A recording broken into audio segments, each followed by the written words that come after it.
El 20 de diciembre de 2023, el gobierno de Afganistán celebró la reapertura de uno de los proyectos más importantes del país, el túnel de Salang. Después de casi un año de reconstrucción y una inversión enorme, el túnel volvía a operar. Era un símbolo de progreso, de reconstrucción, de esperanza.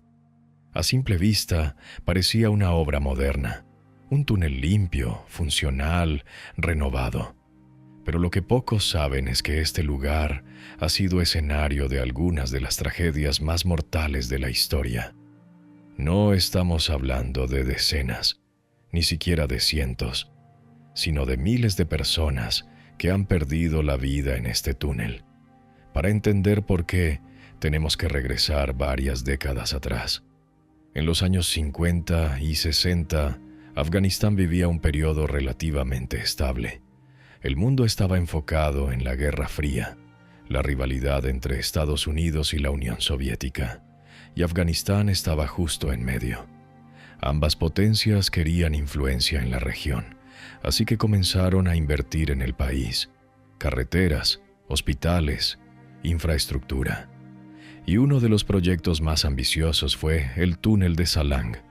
Construido con ayuda soviética, este túnel atravesaba la cordillera del Hindu Kush, conectando el norte del país con Kabul.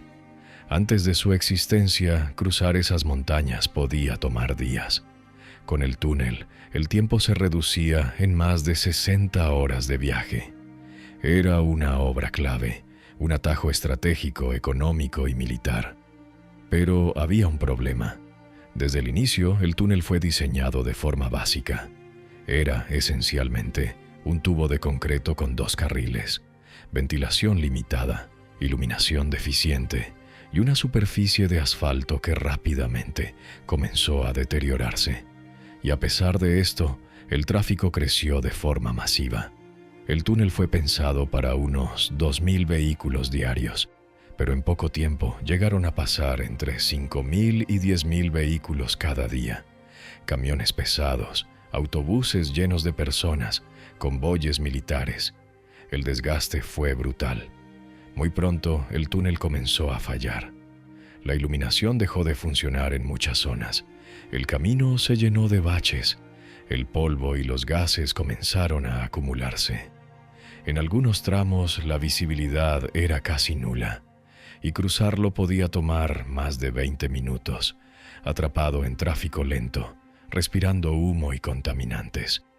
En 1976 se instaló un sistema de ventilación para reducir el peligro, pero no duró mucho. Con el paso del tiempo, ese sistema comenzó a fallar constantemente, y eso nos lleva a uno de los primeros eventos mortales dentro del túnel. El 3 de febrero de 1980 ocurrió un accidente menor que detuvo el tráfico dentro del túnel. Afuera hacía un frío extremo, así que los conductores no apagaron sus motores. Necesitaban calefacción, pero eso tuvo un costo fatal. Los gases de escape comenzaron a acumularse. Sin ventilación, el aire se volvió irrespirable. En poco tiempo, 16 soldados soviéticos murieron asfixiados dentro del túnel. Y ese fue solo el inicio, porque lo peor estaba por venir. Para 1982, Afganistán ya estaba en guerra. La Unión Soviética combatía a grupos rebeldes conocidos como los muyahidines. El túnel de Salang se convirtió en una ruta militar crítica, un punto estratégico y extremadamente peligroso. El 3 de noviembre de 1982, un convoy soviético de aproximadamente 30 autobuses llenos de soldados entró al túnel. A mitad del trayecto, uno de los vehículos impactó contra un camión cisterna cargado de combustible. La explosión fue inmediata. Una bola de fuego recorrió el túnel, envolviendo múltiples vehículos en llamas, y nuevamente el sistema de ventilación no funcionaba. El humo comenzó a llenar todo el túnel. Desde ambos extremos, los soldados vieron fuego y asumieron que se trataba de un ataque enemigo. En un intento de controlar la situación, bloquearon las salidas, Nadie podía entrar, pero tampoco salir. Lo que ocurrió después fue una trampa mortal. El humo, los gases, el calor, todo se combinó en un ambiente imposible de sobrevivir. En cuestión de minutos, cientos de personas murieron atrapadas dentro del túnel. Durante días, los equipos de rescate sacaron cuerpos sin parar. Camiones llenos de cadáveres salían uno tras otro. El número oficial de muertos fue de 176, pero muchas estimaciones hablan de cifras mucho mayores, entre 400 y hasta 2.000 personas.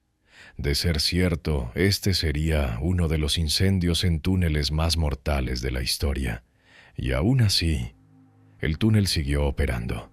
Años después, con la guerra intensificándose, el túnel sufrió daños severos.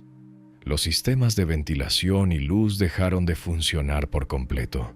Las entradas quedaron destruidas. Durante un tiempo, cruzar el túnel significaba caminar por un pasillo oscuro, frío y lleno de escombros en medio de las montañas. En 2002, tras la intervención de Estados Unidos en Afganistán, el túnel fue reparado y reabierto. Era demasiado importante para el país como para dejarlo abandonado. Pero nuevamente, el mantenimiento fue insuficiente. Los problemas regresaron. Baches, mala ventilación, accidentes constantes. Y como si eso no fuera suficiente, el entorno también era mortal.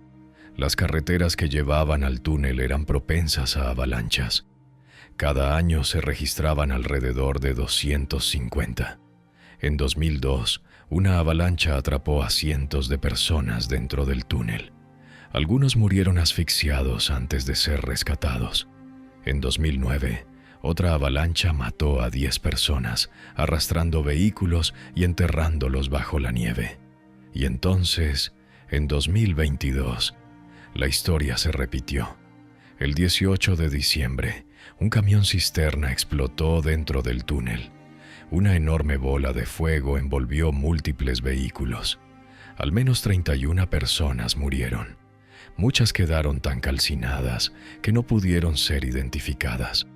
Otras 37 resultaron heridas. Una vez más, el túnel quedó inutilizable.